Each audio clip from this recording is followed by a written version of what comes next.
ছোটবেলা থেকেই বলতে শুনেছি পূর্বজন্মের কাজের ফল আমরা এই জন্মে পাই।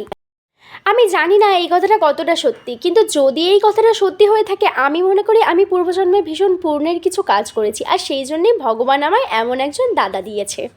তোমাদের অনেকেরই মনে হতে পারে যে আমি হয়তো বাড়িয়ে বাড়িয়ে বলছি। আমি এক ফোঁটাও বাড়িয়ে বলছি না, আমি যতটা বলছি অনেক কম বলছি, কারণ আমার দাদাকে নিয়ে কিছু বলতে গেলে আমি কখনোই শেষ করে উঠতে পারি না। কারণ আমার দাদার মতো ভালো মানুষ আমি আর দুটো দেখিনি, বিলিভ মি, আমি দুটো দেখিনি। যাই হোক, অনেক তো মনের কথা বললাম আজকে তোমাদের। আমার দাদা ছিল 3 তারিখে জন্মদিন, তোমরা দেখতেই পাচ্ছ। আর কেকের কী ডিজাইন করব ভাবতে ভাবতে তো ক্রিমটা নিয়ে হাঁ করে বসেই ছিলাম। তারপর ভাবলাম যা ছত্রছায়ায় বড় হয়েছি সেটাই এঁকে ফেলি। যাই হোক, সেটাকেই এঁকে ফেললাম।